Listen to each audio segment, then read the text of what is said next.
Hello and welcome to Mindful Living, where we explore the art of living with the intention, balance, and inner peace.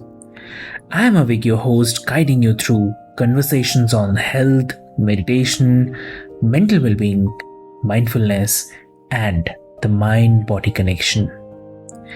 Each episode features expert insights to help you grow, heal, and thrive. So, take a deep breath, relax, and join us on this journey to a more mindful and fulfilling life. So, let's get started.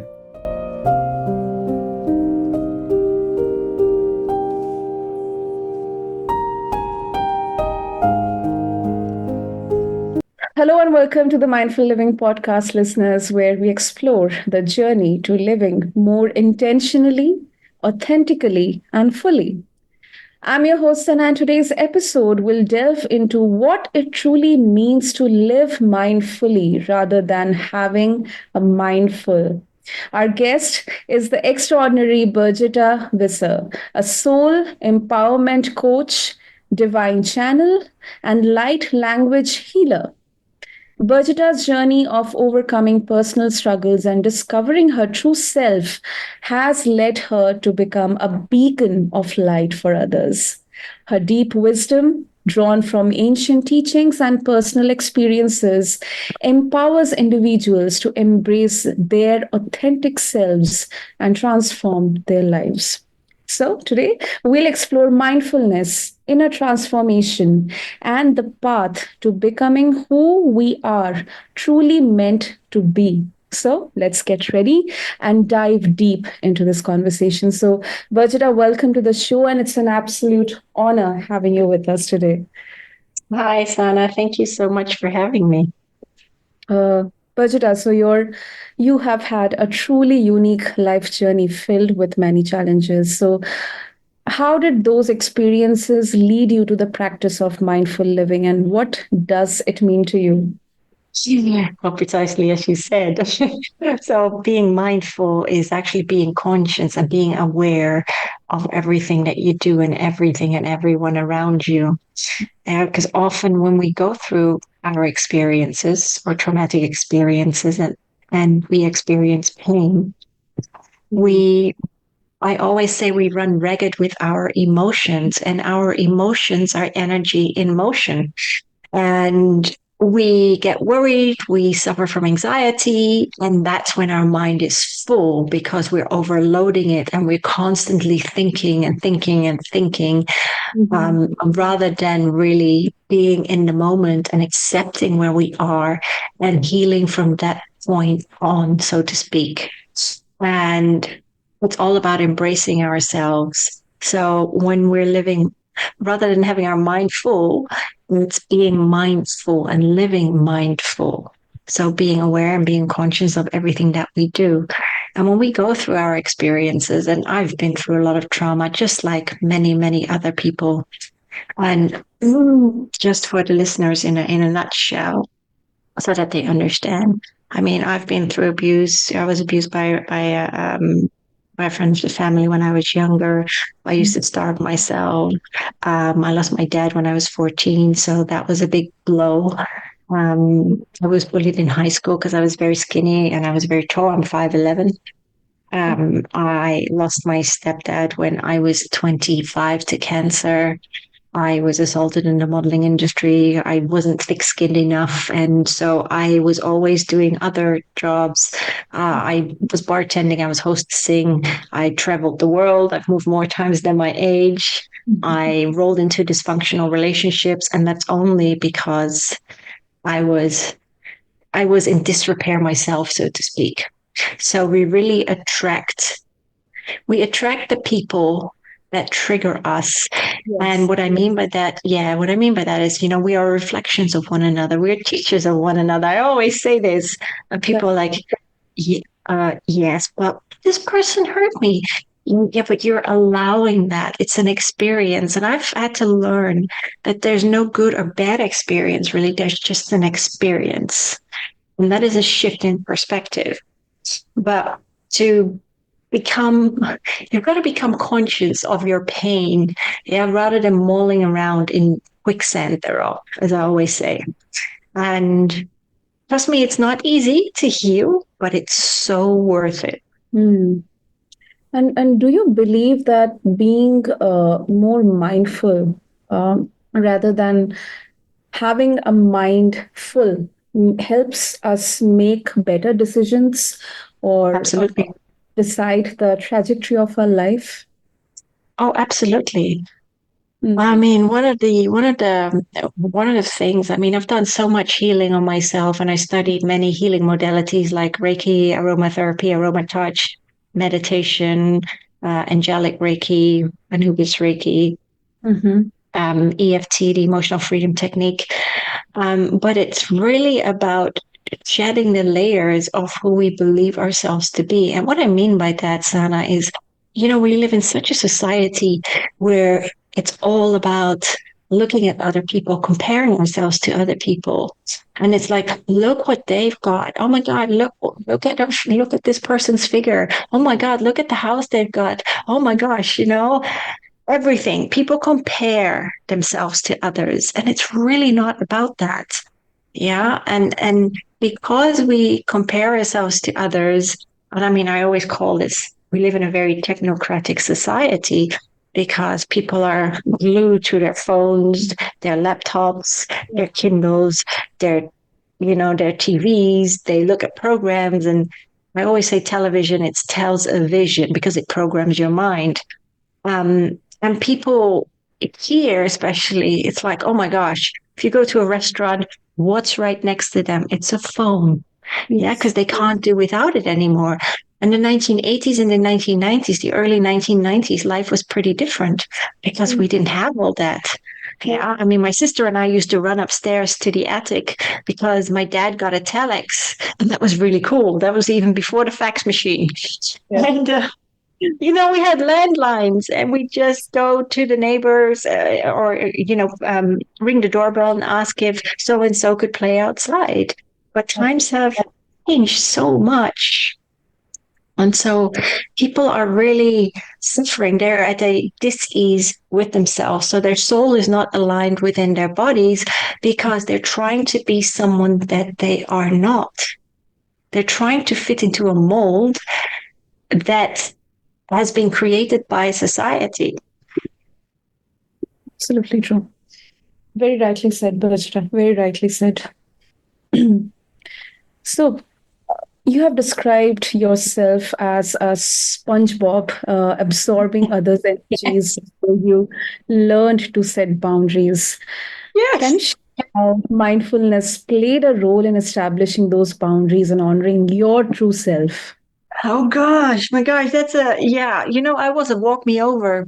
And the reason that was that I didn't have any boundaries because, yes, I was a people pleaser. I didn't want to hurt people. Yeah. And I was a yes man or a yes woman. That's a movie, Yes Man, with what's his name? Um, Jim Carrey. But I always said yes. And at the end of the day, I was the one that was hurting myself, putting myself in the boxing ring.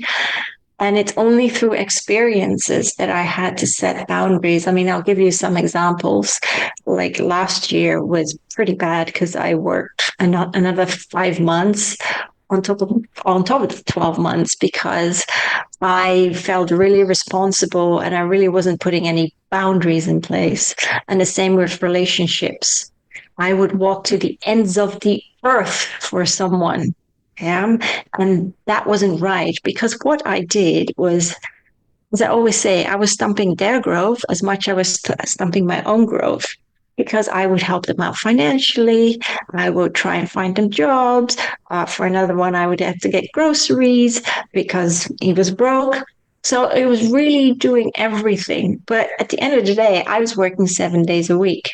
Yeah. And sometimes we need to let people go and we need to set these boundaries. It's something that happened to me in June where my ex was here in Spain for a couple of weeks, but I kicked him out because when you give someone the hand, they will often take the whole arm, so to speak. And he was so mentally abusive towards me and destroyed my home. He suffered from mental health issues, was self-medicating. But so I had to kick him out. I really had to, I wanted my home back. And I look back at it now, but that was an experience because I needed to shut the door after 15 years. And so it actually was a really beautiful experience. And that was setting boundaries for myself. Yeah, because we are all worthy. And we don't always see that, but we are. We really are. And we need to be happy within our own skin, yeah, rather than doing people pleasing. And so that's setting boundaries. And once you set healthy boundaries, it's what I call self love. And self love is not selfish, it's selfless. Yeah, because without self love, you'd be, you'd be, what's the expression in English? Um, you'd be rolled over flat like a pancake, so to speak. Yes. Understood. So that's the thing, yeah. And so when we go through something like this, when we don't have our boundaries, again, that's when our mind is so full because we're so unhappy within ourselves. And So again, yeah, it's becoming mindful of everything that you do. true, that's true. And I also believe that self-love is not being selfish because, if we take the analogy of, sitting in a flight and during emergency, it is always told that first put the mask on your face and then take Yes, it once. I think that truly, gives the justification of doing self-love. And I think it's not yes, selfish because in order to take care of others, especially our family, friends, or anyone, we care and love them. We need to take care of ourselves, of course. absolutely. And I will say this, everyone that's been a part of my life, and it still is, but those characters that have been and gone, I carry no hatred for them. I carry no bitterness. All I carry is love because I've just forgiven them all. There's no That point in staying bitter. Absolutely not. absolutely no emotional baggage. And I think the maximum power lies in forgiveness. It's a gift, Yes, and not everyone has that gift. because you know why? I don't know Be- that. because our ego gets in the way. Mm, rightly said. And, mm, Great. So, Birgitta, you work as a light language healer, focusing on connecting with our inner light. How can mindfulness help us reconnect with that radiant part of ourselves that often gets dimmed or, darkened by life struggles? the answer is already in there. So, yes, we do dim our light, we do dim our shine when we go through traumatic experiences. And when we don't alchemize these experiences, they remain and they remain in the archives of our mind, so to speak. And it becomes overloaded, but not just that, the trauma, is also in our the word cellular, the cellular memory of in our body. And we don't often understand that, but that's how we create dis-ease within ourselves, or if you want to call it the word disease. But yeah, so like I said, it's really all about alchemizing and about healing ourselves and understanding where we are in this present moment in time and taking the action to heal. I always say to people, it doesn't matter how you heal. Yeah, for some people, it is like, for some people come to me for light language, and for other people, it's counseling. It doesn't matter, Sana. What matters is that you take that step and do whatever agrees with your own spirit. True. That's true. And visualization is also a key part of your teachings, Pajita. So, how can someone integrate visualization practices with mindfulness to create a clearer path for personal transformation? So, I could, I could say follow the teachings of the art of living, right? The Sudarshan Kriya. But what I do is I meditate. Meditation is not some form of juju, but it's really important. The breath is so important because we do not breathe properly. We really breathe very shallow. Yeah, rather than taking really deep breaths all the way down to the root chakra, and then again, and then you hold it, and then out all the way to the crown chakra. And when we do that, we oxygenate our whole body, and the blood starts to flow properly. And so, not only that, but with meditation, it really helps to calm the mind and to clear your head. Some people say, yeah, but I can't meditate. Well, when you hear your mind chatter, then just go back to the breath. And there's some great, great tools out there. I mean, you could listen to David G on YouTube. He's got some amazing 20-minute meditations for fear, for inspiration, worry and anxiety, but also manifestation. And then there is another one called Caroline McCready, and she's all about the breath work. And all you need to do is follow these guided meditations. And it worked for me when I started. I mean, I listened to a lot of other ones, and sometimes I'll listen to 432 hertz or 963 hertz. 432 hertz is the frequency of the universe. So it's really about rebalancing and recentering ourselves. And you just listen to that. Just plug in before you go to sleep. Yeah. And you just listen to it. And that's it. What's 20 minutes out of your day? That I was not aware about. Thank you so much for sharing this, Birgitta. Yeah, you're welcome. Lovely, lovely. So, for listeners who may be just starting out, what are some practical first steps they can take to align with their true selves, and also how they can maintain the consistency of going through these practices every day? Well, the consistency, it's like going to the gym, right? When you work out, nothing happens in a day. It's going to take you some time until you see the results. Same like riding a bike. You may not get it the first time, but after a couple of tries, you get the gist of it. And then it becomes easy. And then you see the benefits as well. So that's one thing. And I mean, there are several other tips I can give you, Sana. Grounding ourselves, for instance. And when we ground ourselves, yes, you can stand in the earth or with your bare feet on the grass or in the earth. That's grounding, literal grounding. Or you just sit and you imagine roots coming out of your root chakra all the way to the center of the earth. And you wrap it around its core and allow for the energy from Mother Gaia to come back up.